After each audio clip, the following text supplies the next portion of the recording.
Welcome back to the Popperian Podcast. And on today's episode, we have an important guest and an important episode. We're going to be speaking with Nimrod Bar-Am, Senior Lecturer of Logic and Rhetoric at Sapir College in Israel. Nimrod, welcome to the podcast. Thank you. Pleased to be here.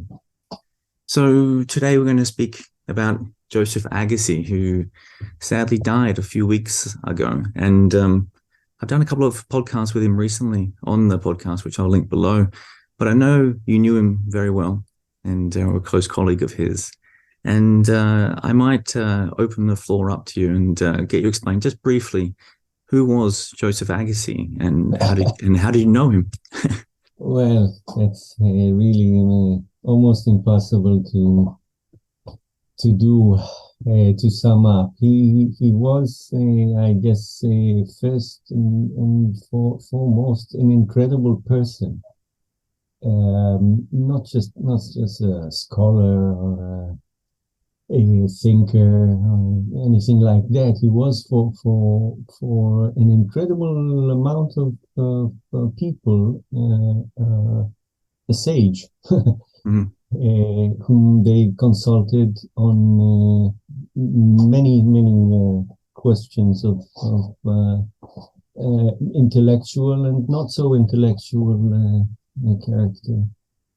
And he was an extremely impressive character. He was completely and totally dedicated to his work. And his work meant being in the service of people around him. So when he was writing in the service of readers, and he placed himself, I would say, available 24 hours a day, 7 days a week. I know it sounds like an exaggeration, but I know quite a few people who tested him on this. Calling him at 4 a.m. in the morning just to see if he would answer, and he would, and he was immediately available. And if the question was solvable in a few sentences, he would solve it on the phone, and otherwise he would invite you in. And no matter when you called, how awkward it was, he would invite you in and sit with you until you got tired. And when you got tired, he had his time to go back to the computer and be in the service of others. It was the most inspiring human phenomenon that I have encountered, and I'm really grateful to have worked with him. How did you first meet him? What was your relationship like? Well, I met him actually by accident. I was doing my BA during my army service, which was illegal, but I did it anyway. And so I was very, very young, and I was considered very promising in my department. And I didn't know Agassi existed. And at the timetable of my studies, I needed a seminar to close my BA studies, and there was this seminar that fitted my schedule, and the people who consulted me about my studies, they all tried different awkward ways to prevent me from falling into this spider trap. He was a person to be, I mean, if you were an ambitious young academic, it was advisable that you would avoid him, because he was so anti-political. He was so straightforward and so honest and so critical and so intimate, that encounters with him were in the extremes.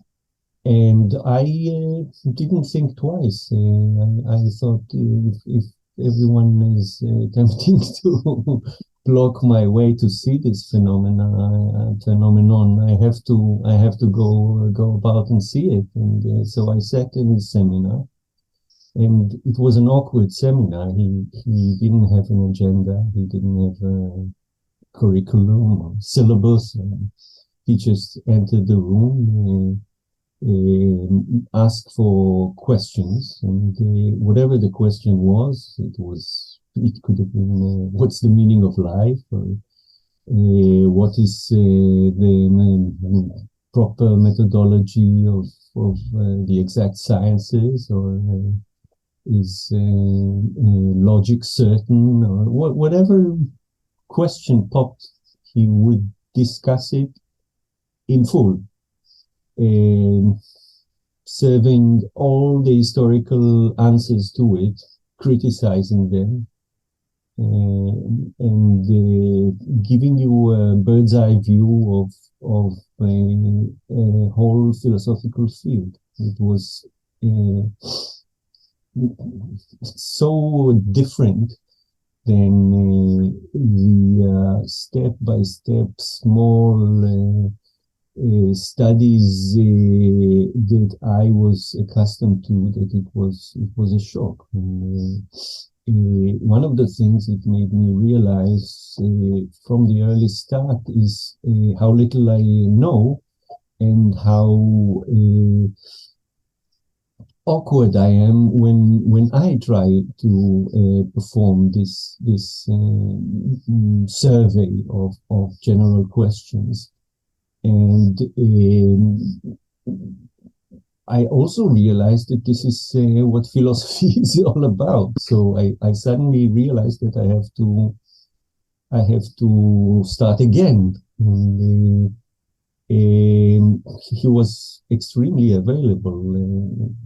That was the other thing that I already mentioned, but was a complete shock to me, because I was by then the assistant professor of one of the most powerful and influential professors in the humanities, who later became dean. And so I was recognized as someone with a philosophical future. But whenever I tried to meet this guy, he was postponing our meetings indefinitely, and usually sending me to read stuff which he never discussed with me. And with Agassi, it was always opposite. I met him at the corridor, and we started a conversation at noon, and it would end midnight at his home, you know. And during those hours, during those talks, I learned more history and philosophy and art and any subject which I was brave enough to discuss with him in depths that I couldn't imagine until then. So you could say I found a teacher. And then he invited me to be his research assistant, only cautioning me that if I do so, I will be unable to find a proper academic job. And of course, I didn't believe him. I was until then so successful that I really thought that by being excellent, you will be filtered into the system. But the fact is that his most excellent students are all either in the outskirts or parochial outskirts of the academic world, or completely outside it. So why was Agassi considered so dangerous? I mean, he has an incredible resume behind him, incredible output of thought and publication. So what was it specifically about Agassi that worried so many people and made him so untouchable in certain circles? This is difficult question without serving. I think the not the academic world, but the humanities and the social sciences in this. So he was extremely critical of the defensive manners by which most of the people around these fields behave, both as groups and as individuals. And he believed that by being so critical, he is doing an important service. And it was a service that many people did not wish to listen to. And since he was so successful in what he did, he elicited panic. He was very, very good at what he did. So all those topics that he was happy for people to lead him into and ask questions about, do you think you found them all personally very interesting, or do you think it was more a sense of duty? Because people like Popper certainly found certain questions uninteresting, or at least they said are uninteresting. But the sense from Agassi is he found it all very interesting. This is an awkward temperamental difference between them both, because there is no doubt in my mind that both were perhaps the most talented people at reconstructing problems with their historical background and being critical about them. So there's the powers of reconstruction was unmatchable. But I think Popper was much more of a perfectionist. That he was preoccupied with formulating better ideas which he has already formulated, despite being extremely original. And most of the ideas that he had, I would say, did not even come to fruition because he was so preoccupied with doing better formulations of what he previously did and correcting it. And this made him a little impatient with things which came out of the box for him, out of the working table that he had set before him for what he wants to do and what he wants to achieve.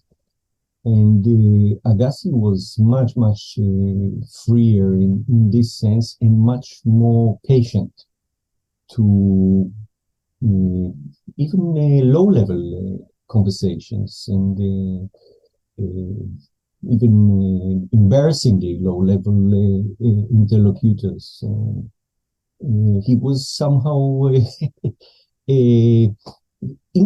indistinguishing between the extremely refined and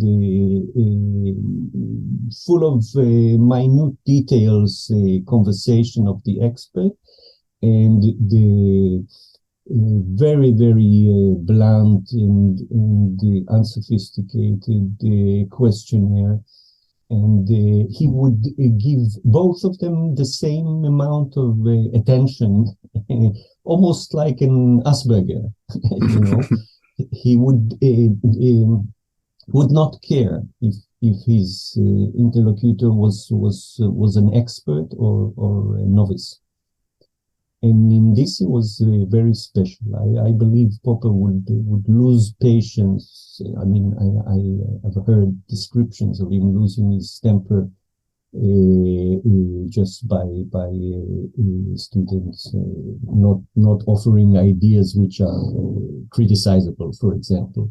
And Agassi would painstakingly explain that this is required. And was very patient about it, and at least I know he was different before, in the years before I met him, much more wild and Popperian-like in his behavior. But the last 30 years of his life, which I followed closely, where he was unbelievably tolerant to all people who came to speak with him. Let's jump into the philosophy then, and we should start, I suppose, with that question and the great schism between Agassi and Popper around the role of metaphysics in science. And this is something you've written about yourself. So I might get to start just explaining how Popper saw the role of metaphysics and science, or perhaps how he saw the demarcation between the two. And then we can get into how Agassi saw things differently. Sure, but before I jump into details, I want to say that Agassi also did a lot in the matter of the expanding critical rationalism and Popper's core ideas into places where Popper did not have time, or did not think of, or even did not like to expand his critical rationalism to. So Agassi brought about critical rationalism to ethics, for example, where Popper did not think much of ethics. And even famously refused to discuss ethics with Agassi. Yeah. Agassi wrote a book with Ian Jarvie about aesthetics. He wrote a few books, both with Judah Fried and with Nathaniel Laor on psychiatry and the philosophy of diagnosis in medicine and general, and in psychiatry in particular. And he wrote quite a lot about education, about and in all these fields he put into action, I would say, core ideas that he had learned from Popper, and which no Popperian before him attempted to implement into. So I would first say that he expanded critical rationalism considerably. Now, in metaphysics, it's one section in which I would say Popper's perfectionism, which I already mentioned, sort of backfired. As perfectionism often does, because he was reformulating and rephrasing ideas which he had. In some sense, also, when you read his biography, you cannot but have a sense that this is not a biography. This is an attempt to impose ideas which he slowly and painstakingly developed onto a child that couldn't have any notion about these developments. So in a sense, this uncomfortable image of a child that already knows what the old man would do is a characteristic, I would say, or a characteristic weakness of Popper's philosophy. And I say this with all the admiration that is possible for Popper. I regard him as the greatest philosopher of the 20th century, easily. So this perfectionism, when it comes to metaphysics, and this tendency to not only to reformulate and formulate and reformulate your ideas, but also to claim that your later formulations are but variations sometimes of earlier not so developed formulations, or even this backfired with respect to Popper's attitude to metaphysics, because it's easier to see that the early Popper is doing quite a lot of positivistic effort to set metaphysics aside, and being centered on demarcation between science and non-science. He clearly puts metaphysics outside the realm of science, and so in the what we call the wastebasket of pseudoscience, which of course includes many other fields such as mathematics or pure logic and I don't know, astrology and so on. So and it's clear to anyone reading Popper that since the 50s, whether or not this came as a result of the meeting Agassi is perhaps debatable, because Agassi came to England in August 52. So you can see that Popper is changing his views about metaphysics and allowing it an important guiding role in research. And doing quite a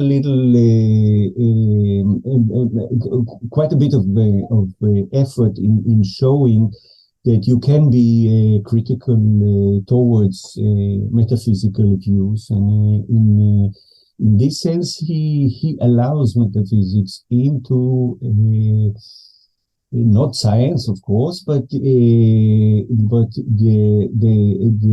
realm of the criticizable, let's say. And so rationally it can be discussed, and perhaps even, this is not clear again, Popper improved. And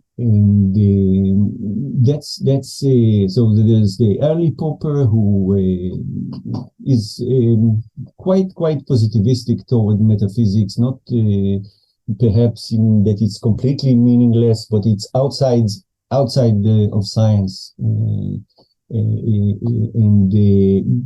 it's also not progressing. In 45, he still speaks about metaphysics as some activity that is not progressive, and this changes with the later Popper, of course, into something that you can call proto-science that is criticizable. He obviously thinks that certain metaphysical outlooks are correct, such as realism or indeterminism, and some metaphysical outlooks are incorrect, and that you can argue your way about it. So that's Popper on metaphysics. With Agassi, things are far clearer in the sense that well before he met Popper, he was convinced that metaphysics is the starting point of every intellectual effort that you can think of, because this is the most abstract worldview that you come about into any kind of research with. And the critical rationalist work is that you start with these rudimentary abstractions and ideas, sometimes not always well formulated, sometimes unconscious, sometimes vague, but slowly, by being critical, you make them clearer. And so Agassi really cared little about the distinction between the empirical science and the non-empirical metaphysical theory or system. And did he maintain any ideas within his own philosophy about a demarcation? Did he twist it, or did he throw out the whole idea? So are some metaphysical ideas worthless and some not worthless? He never understood why a demarcation should be sought to begin with. He called it the bouncer. As if science is a private club and you have to bounce theories outside because they are of low background. So his stress was so long as you are critical and self-critical and open to change your views, you can develop even astrology into full-fledged astronomy. It's all about how open you are to criticism. It's not so there was little reason to distinguish between science and non-science. He would openly call certain metaphysical systems scientific, such as mechanism, and openly ridicule empirical silly generalizations, such as if you listen to everything I say, you will live forever, something like that. That's easily refutable, right? But it's bad science. So he never got the point of why we should, and I tend to agree with him on this. The idea of demarcation maybe had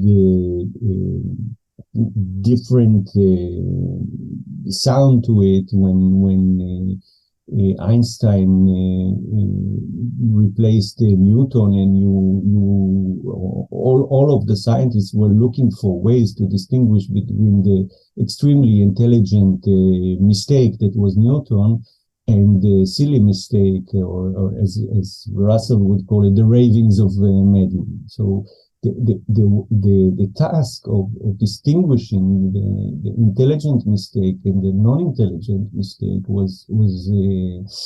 seemed much more burning at those days than it is today, I think.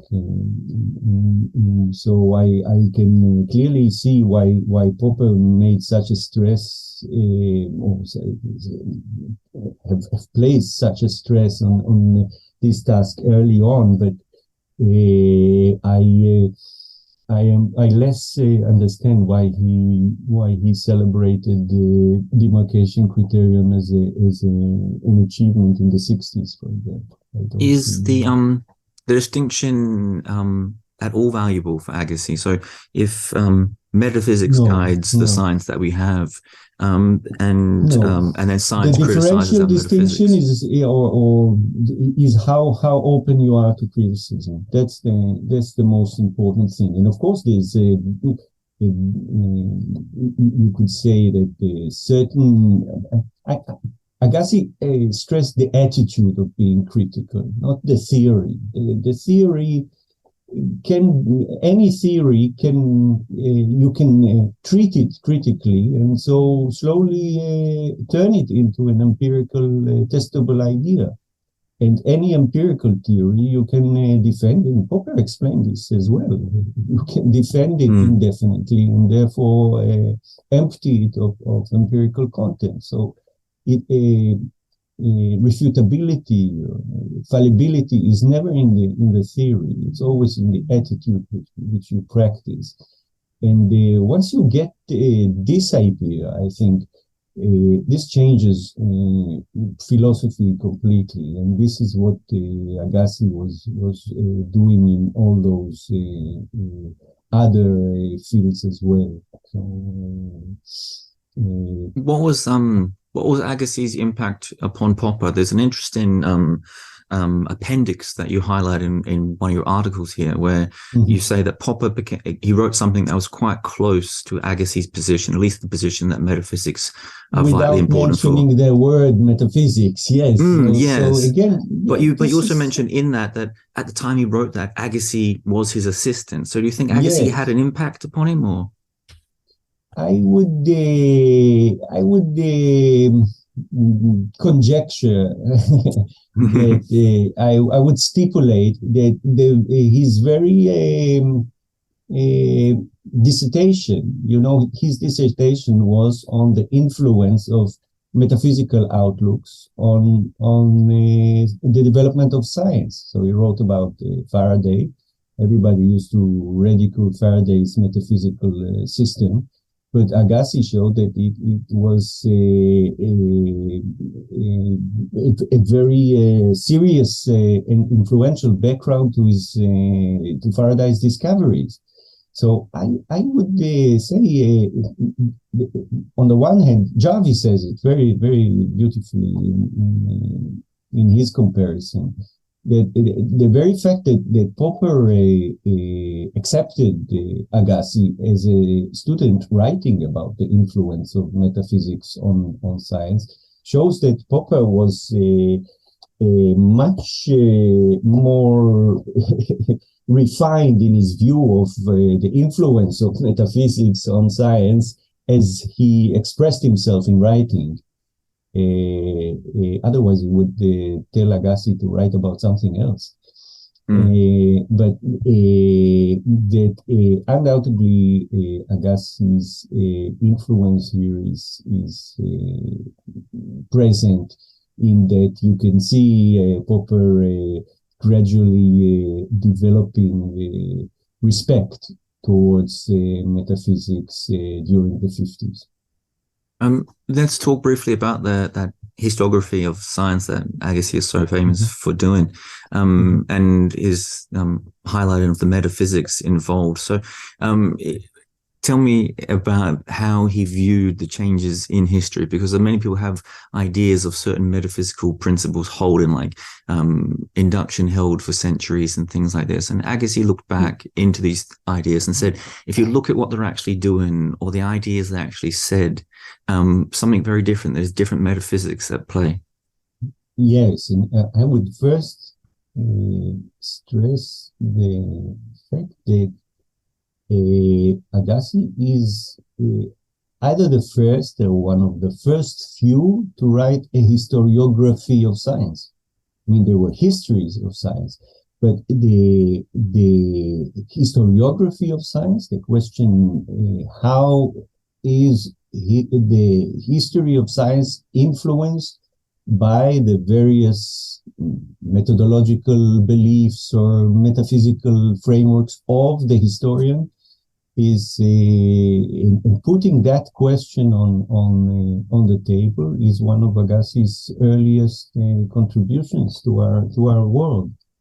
So the very project was revolutionary, and what Agassi first did was to show that the wrong belief of dogmatic historians that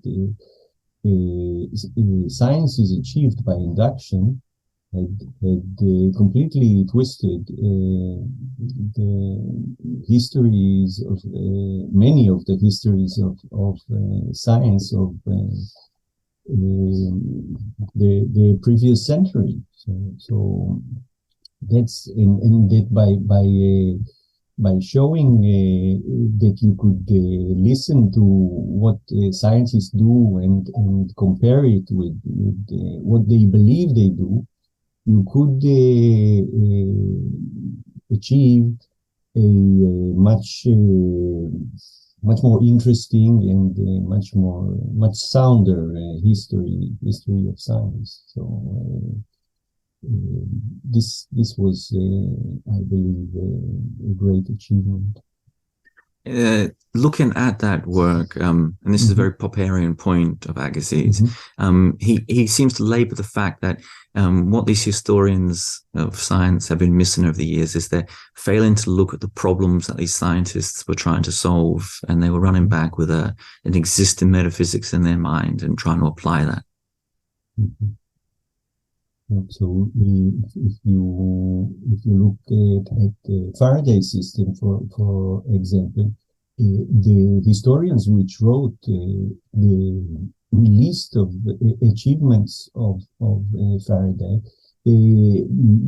before Agassi, they all wrote that Faraday's discoveries were achieved despite of Faraday's metaphysical argument. And so none of them really listen to the facts. It's like you have a preconceived idea so strong that you don't see what's in front of you, and so he was attempting to correct that. Did he correct the record towards a more Popperian picture of the history of science, so away from empiricism and induction, and more towards these people being theoreticians? Sure, yes. So he showed that the experimental results were the outcome of metaphysical outlooks, that the critical approach did the service in certain points in the history of science and so on. Yes, of course. So that's I should ask at that point about a lasting contribution of Agassi's, and this seems to be something that he clearly did a better job than many other people out there. He's a wonderful popularizer, not just of science, but of the philosophy of science. It can be a dull subject for people from the outside looking in. Yes. But having read, I've got a few books in my bookshelf and read a few of his articles in preparation here. They are completely gripping reads, these books, including his dissertation, by the way. Yes, he's such an able writer that you immediately get intimate with his voice, and you can. It's reading Agassi is much more intimate experience than most dull writers on the history of science or science. I completely agree. I'm thinking what you call a lasting. Well, the idea that we begin with the general metaphysics, for example, that is such a huge breakthrough. I think I read in your blog, for example, the interesting interview with Hatyan Gadi, who attempts to correct Popper's idea of Bacon. Yes, and of Bacon's induction, let's say.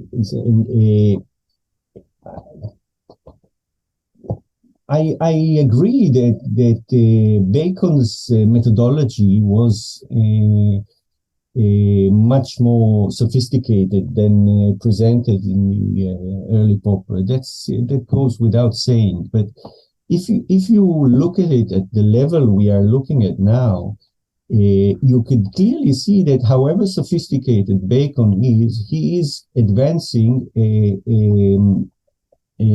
bottom-up methodology, in the sense that you observe the details, you make small manipulations. You don't know why you make the small manipulations, because you don't have a general idea. You are not allowed to. Bacon is against you coming with a preconception to research, right? So methodology is not coming with a preconception and then arriving at the general outlook by looking at the details. In this sense, Popper's description is correct, and and Bacon is wrong, and Hatyangadi. And what Agassi would say is, as a matter of course, we come with a preconception. And Bacon is right that this preconception may be completely false. But by being critical, by comparing it with what we observe, by trying to fix it, by correcting it, so by we get a top-down approach, if you like, right? Or a dialogue between the top-down and the bottom-up, which is what I would call Agassi's methodology is. By an open dialogue between those levels, you get a far closer methodology to what scientists really do, and a much more proper description of how science advances. So this type of criticism that I'm sure Agassi would direct against Hatyangadi's interpretation is the sort of service that I think he was so skillful at doing. It's like he would observe someone doing something correct at a small scale. Hatyangadi's correction of a simplified conception of Bacon, but then go one level above that and show that still Bacon's methodology is completely on the wrong, since it allows it argues for a bottom-up approach, and then correct that approach completely by a far more sophisticated methodology. So he did this service many fields. I hope you're enjoying the podcast so far, and I apologize for this brief interruption, but I will take this moment to briefly send out a plug for the podcast itself. The Popperian Podcast is something that I've been planning for quite a while, and it's something that I want to keep running month to month. But to do so, it's going to need your help. If you're willing or able or interested, please go to the links below the podcast and support us however you can. It will be your help as listeners that keeps the podcast going and keeps the content coming out, and I thank you in advance. And with that said, we will now return to the second half of the interview. Thanks for listening. Would it be fair to say that, just trying to put myself in Hatyangadi's shoes perhaps, that the way Bacon talks about collecting facts to criticize our views, and the idea is that we can often be blinkered to the real facts out there, that he certainly was an inductivist of a kind, but he was also perhaps a proto-Popperian in the sense of he was perhaps a proto-falsificationist of a sort. On the low level he would, but on a higher level he was not a Popperian because he rejected altogether the idea that we come with a preconceived metaphysics to this is the idols, right? We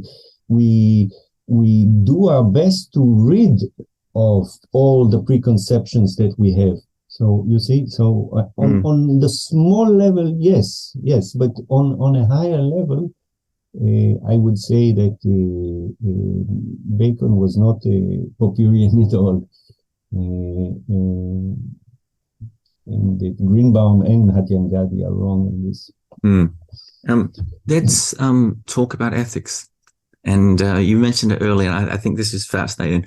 And I've been reading a lot about this in the last few weeks. And so let's start in an early place here. You mentioned that Popper didn't want to talk to Agassi about ethics, and Agassi developed some interesting thoughts after that. So basically, he has a very simple idea which has huge implications. And Agassi calls this at different times institutional individualism. I think at one point I read the phrase modified hedonism. So what does Agassi think about the individual and ethics and the important role of autonomy? Well, I think these are two different fields.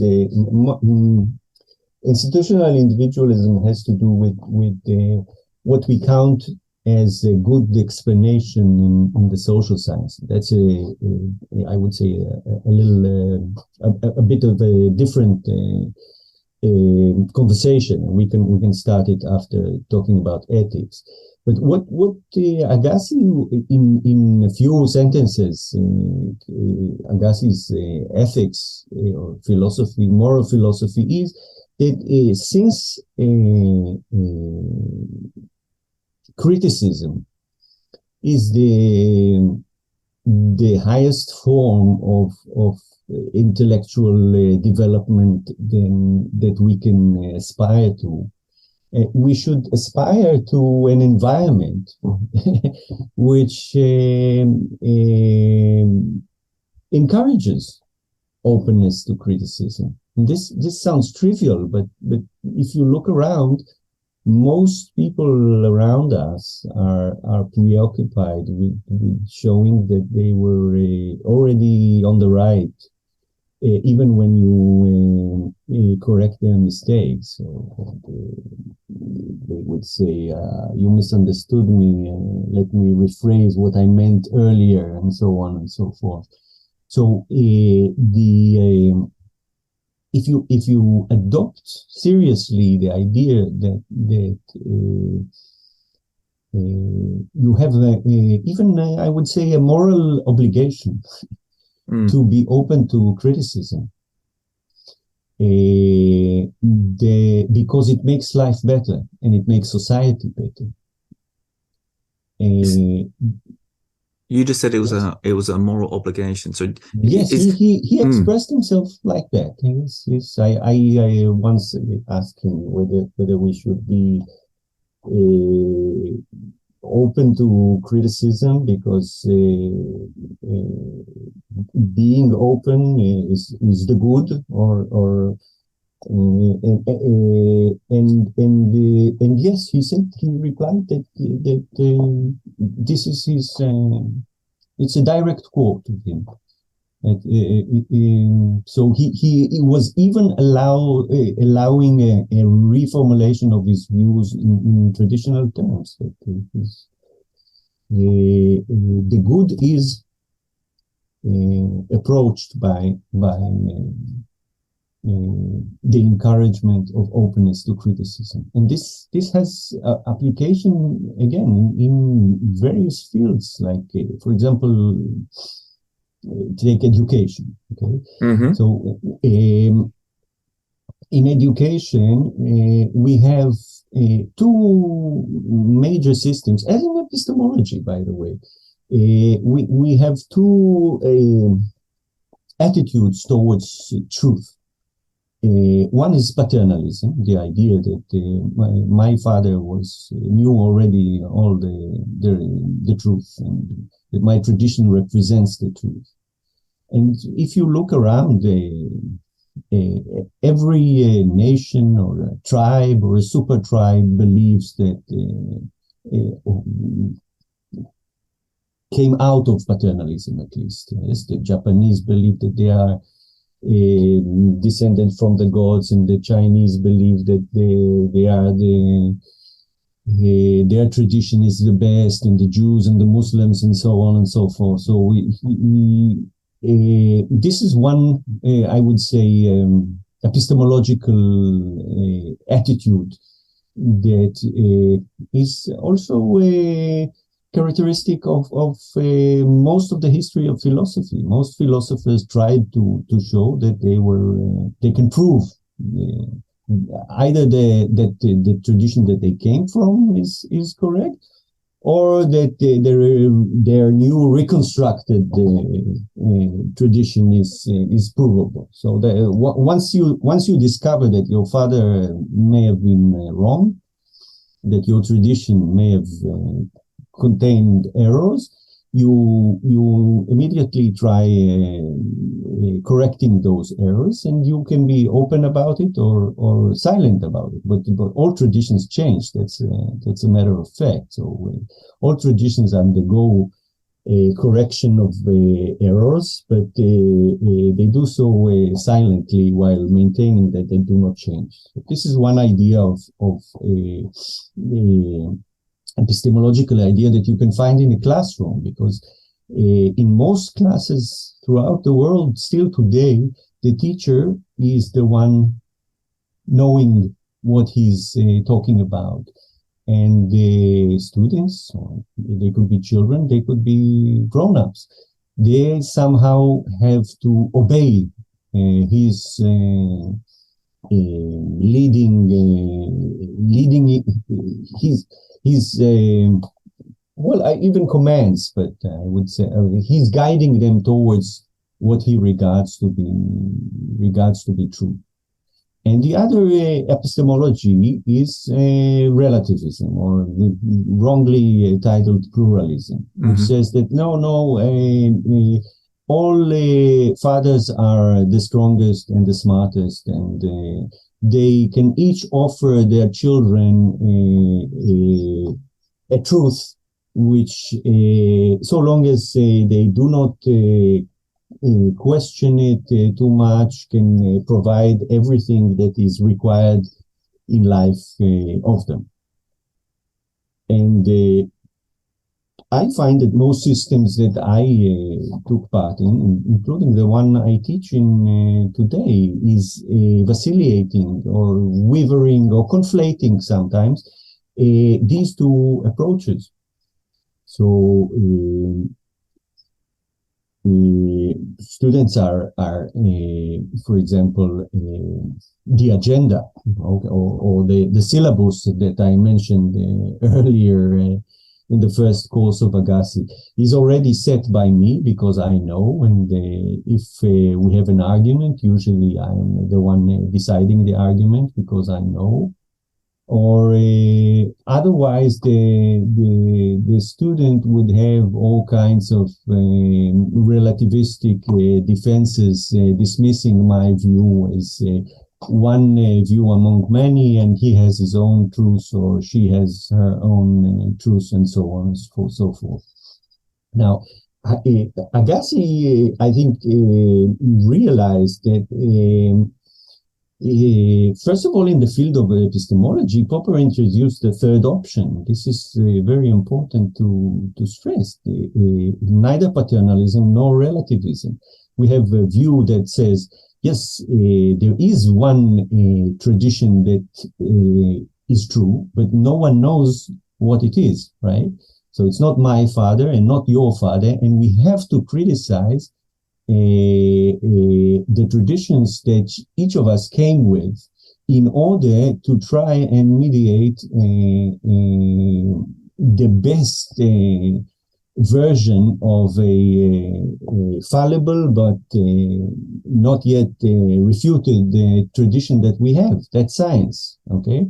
So if we adopt this epistemological idea, the classroom should change immediately, because we have to admit that the teacher is not in the know anymore. So we have to take the power from the teacher, right? And it is also wrong to say that every student is right because every student comes from a different tradition. So how much power do you take from the teacher? Sorry to interrupt. Everything.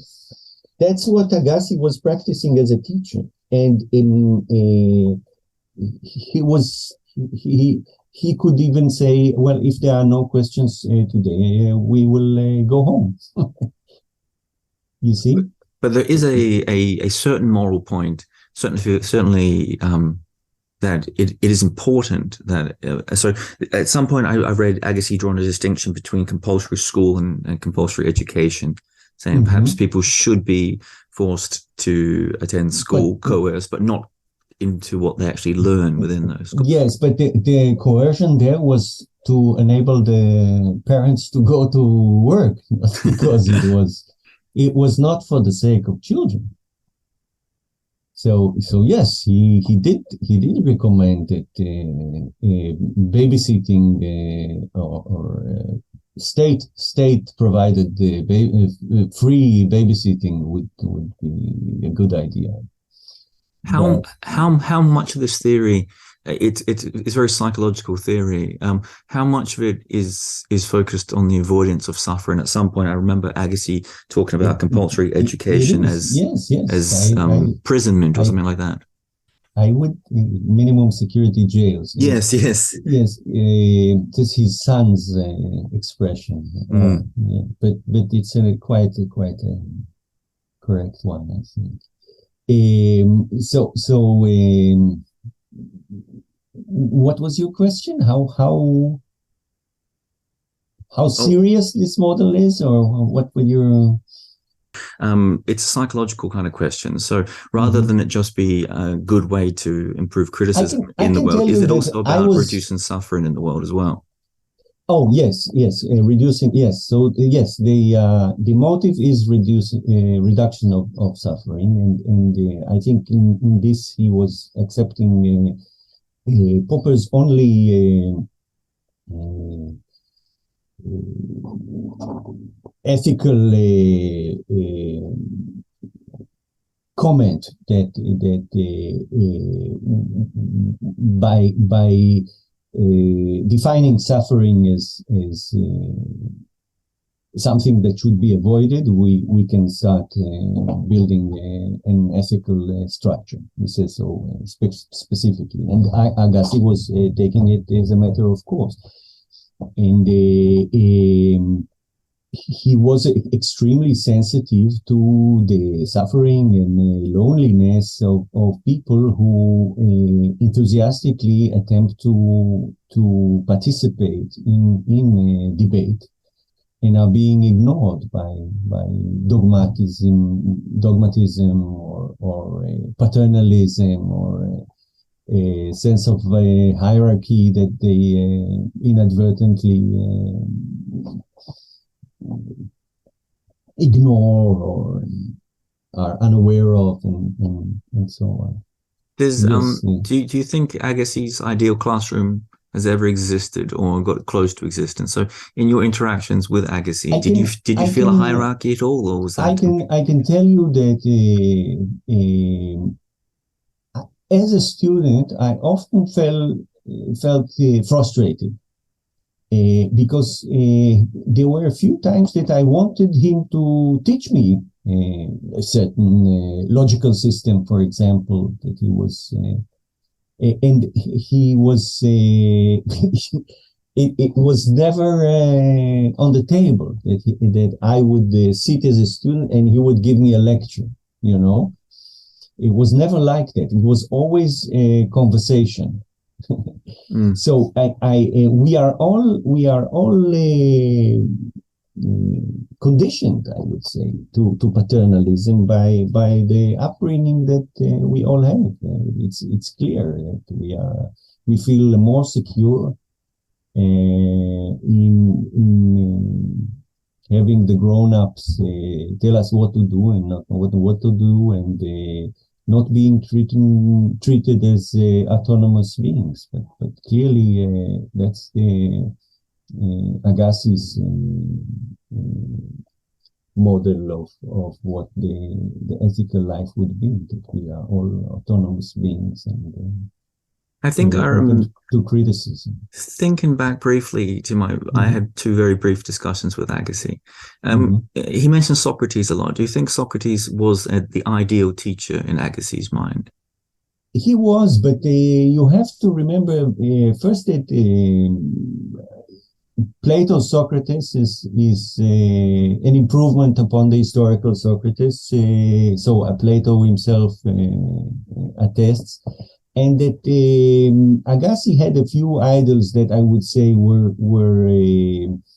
slightly improved versions of what you would read in the text. So Socrates, the Socrates that Agassi admired was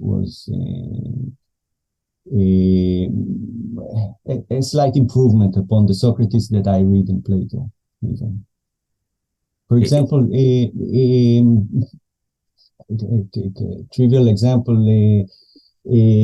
Socrates was much more religious, clearly, than Agassi presents him. He presents him as a religious reformist, which is true, but I think he was a far smaller reformist in this sense than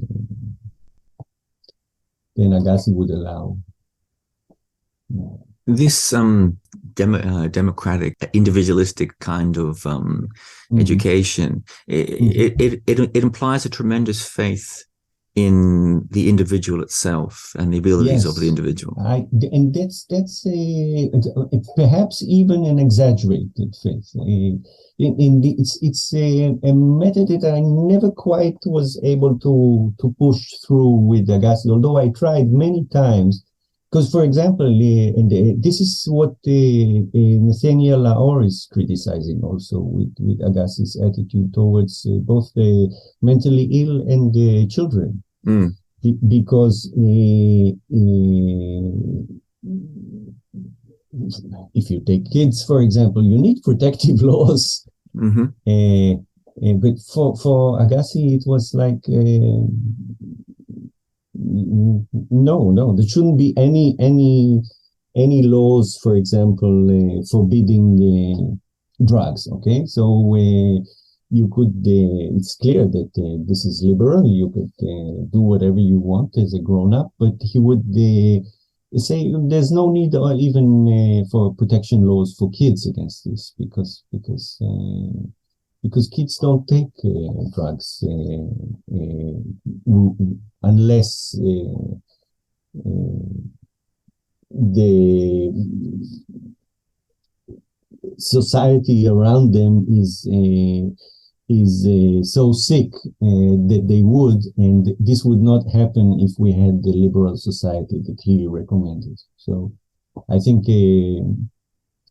he was as liberal as you can get, and it is an open question whether we can get as liberal as recommended. It's a very interesting challenge. What does this philosophy imply about ourselves? So rather than education itself, but duties to yourself. I remember at one point Agassi talking about this kind of focus on autonomy and the importance of criticism also implies that we have certain duties to be kind to ourselves and give value to our own thoughts in a certain way. So how did you view that Agassi's ideas on that?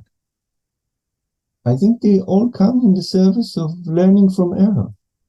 So if you are kinder to yourself, you will, by forgiving yourself, become more autonomous and more open to criticism.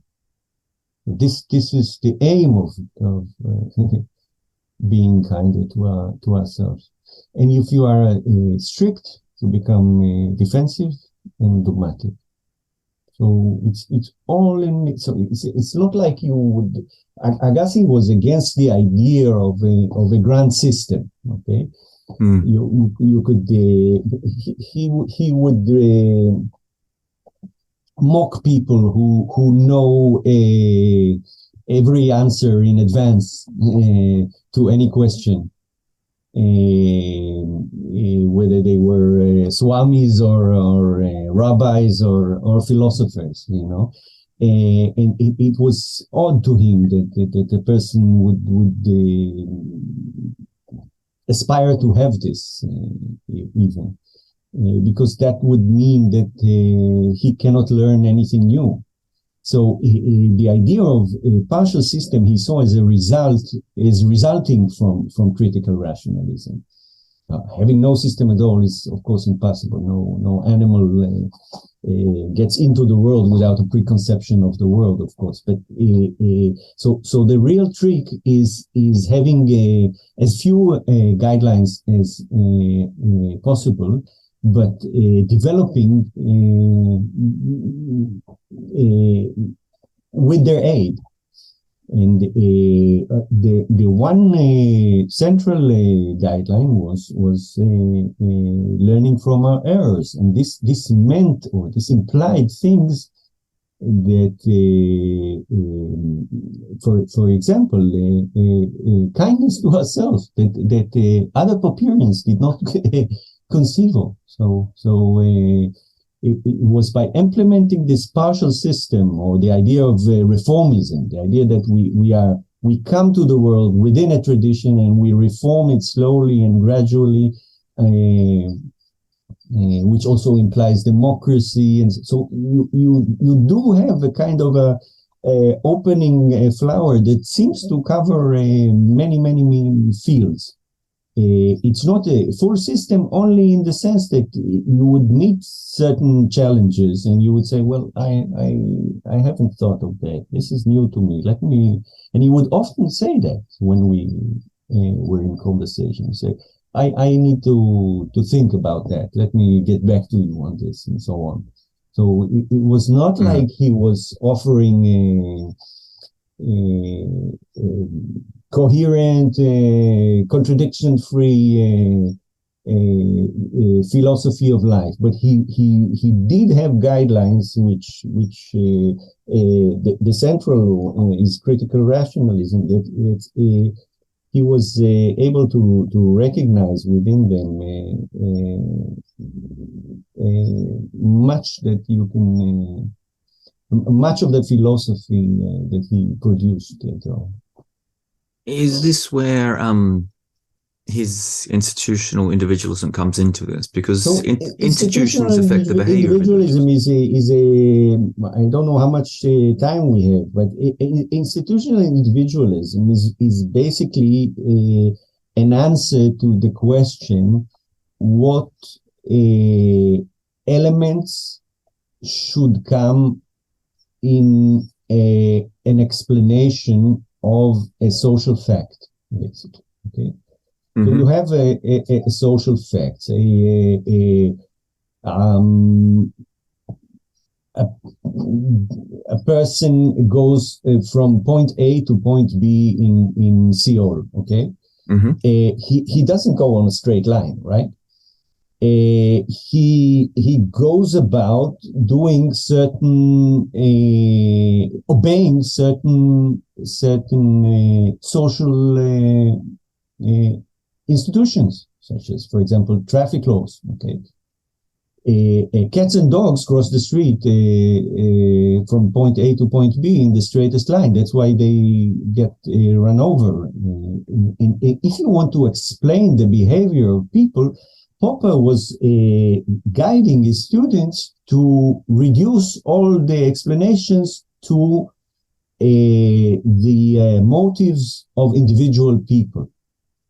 And the idea of institutional individualism is that you of course, individuals are the only acting agents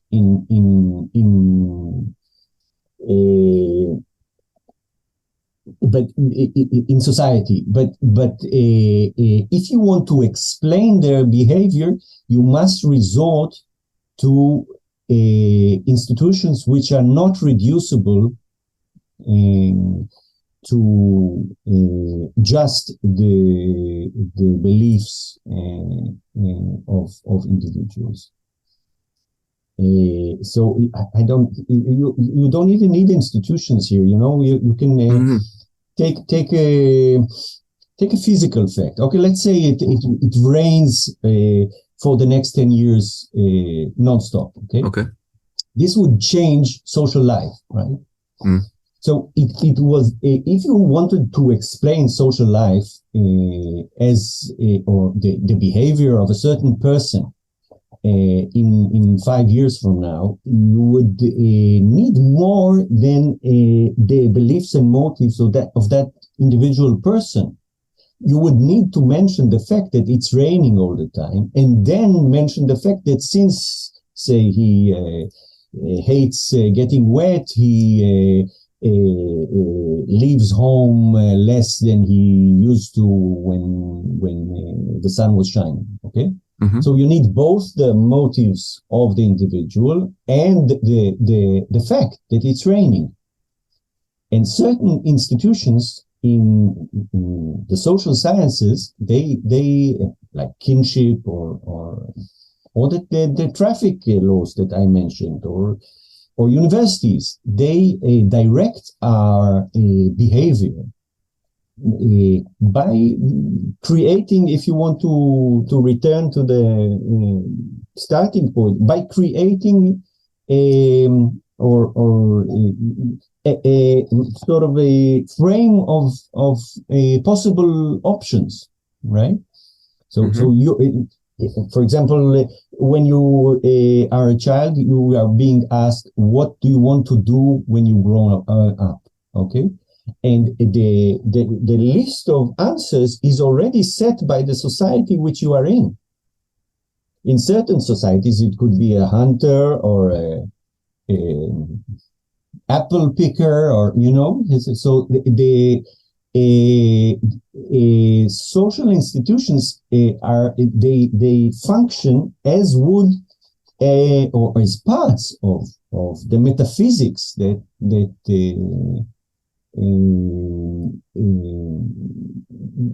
defines the worldview in which decisions are being made, and so it functions as part of the explanation. I hope I was clear enough. Yeah, as you're talking, it segues really well into something you mentioned briefly earlier, which is and it comes from Agassi's Ethics as well. And this is the question of mental illness. Now, Agassi wrote 2 books on mental illness and neurosis and paranoia and depression, and he had this from what you've just said there. He had this very interesting idea about what is causing these things, and it's defective autonomy of the individual. So I might get you to explain that. Well, first, his theory of paranoia was very different than the traditional one, or Freud's, because he was working with one of the best known psychiatrists in Israel at the time, and the main idea of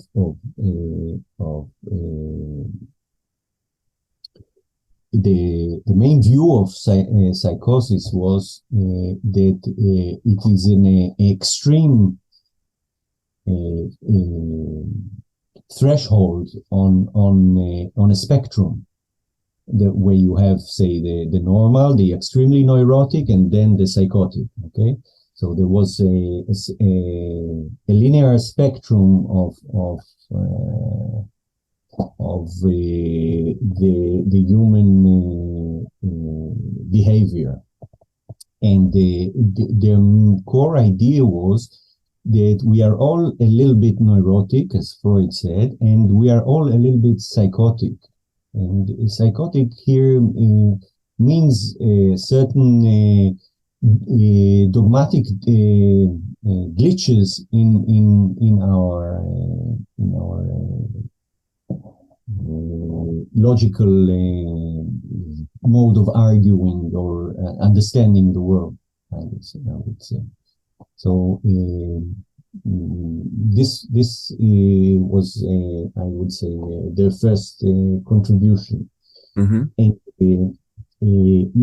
Agassi, to the best of my knowledge, did not speak about partial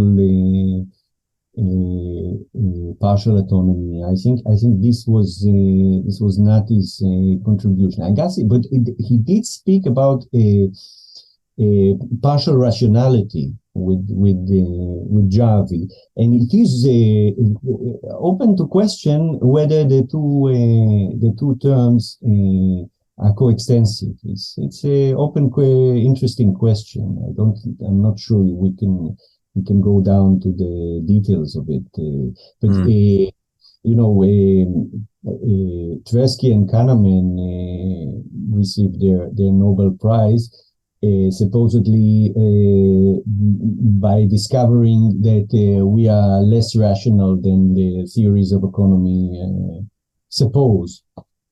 And Agassi says, but we all knew that way before. Was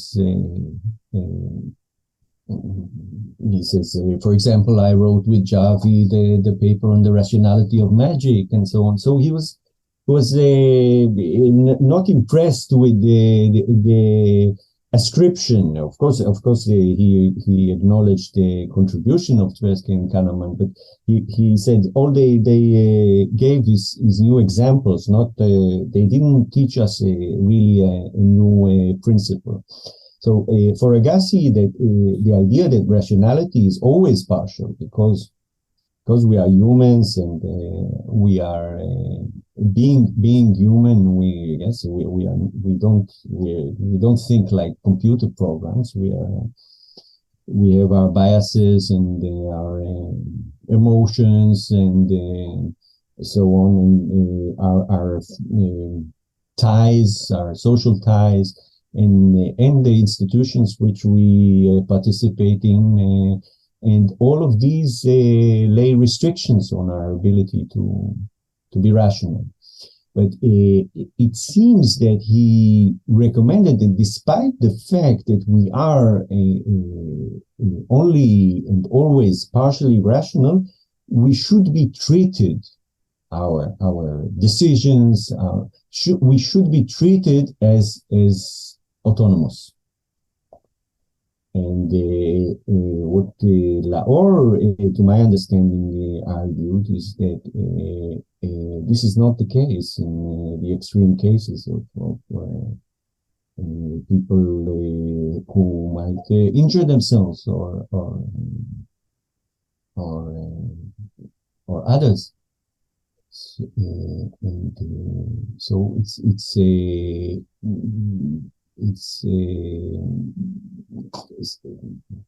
it's open to debate, I would say, whether this is the same or not, because for Agassi there seems to be always an extremely liberal attitude, regardless of how irrational we are in fact, as if we not only should strive for this, but we should be treated as such.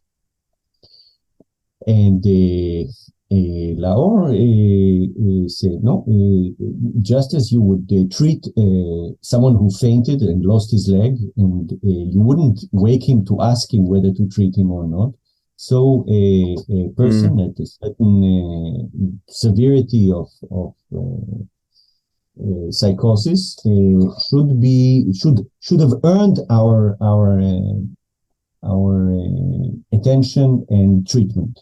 So when you this, just as yes, okay. I was just going to say, so when someone does institutionalize a paranoiac or someone with neurosis against their will, it is a protection of their rights rather than a denial of their rights. Exactly. That's the way Laor would put it. And I'm assuming though that through Agassi's claims here, he's saying there's something defective gone wrong in the mind of the paranoiac. So I remember him writing somewhere that they are logical and they perceive the world quite well, but and of course they have certain abstract ideas, but things break down when they refuse to acknowledge that the public, the world beyond them, needs any translation of those ideas. So it's the criticism element that begins to fail them. Yes, the criticism of their own thesis that everyone around them is trying to hurt them. I must I'm conscious I'm running over time from what I promised you here, but I must ask you at least one last question or two about politics here, and Agassi's Israeli views. Politics, you mean? Yes, Israeli politics. Yes, crying. What can I say? It's a tragedy. That's Agassi's analysis of the tragedy of Israeli politics is so accurate and so prophetic that all I can do is repeat it in a few sentences. Okay. So what he says basically is that Israel has declared himself, has been established as a non-modern nation state, because in a modern, normal nation state, the citizens are those who inhabit the space of the land, right? Mm-hmm. So, and in Israel, of course, it's not true, because it declares itself to be a Jewish state, and Jews, you can find Jews in Korea, that mm-hmm. They are in principle Israelis tomorrow, and mm-hmm. So by declaring an ethnic or a historical identity as the national identity, Israel has violated one of the basic rules of modern democracy. And so he said, unless it corrects this, which means that I would have an Israeli passport and not a Jewish, they call it Israeli, but in the Israeli passport, it says whether I'm Jewish or not Jewish. So it's a mess. I'm willing to. So there are degrees of citizenship and naturalization. Of course, there's apartheid is built in, and Israel was able to avoid blunt apartheid by very sophisticated legal means. But what's now happening is that all the legal system in Israel is being attacked by the politicians who are aiming to overthrow its democracy. But Agassi was so far succeeding. I'm assuming that Agassi was a nationalist of a kind. He wasn't a cosmopolitan. He was not a nationalist. He was willing to accept that this is the way the world is being run. He didn't have nationalistic feelings or sentiments, but he says, I am aware that most of the people around me do have them. And so since they do have them, we have to abide by their wish to institutionalize these sentiments.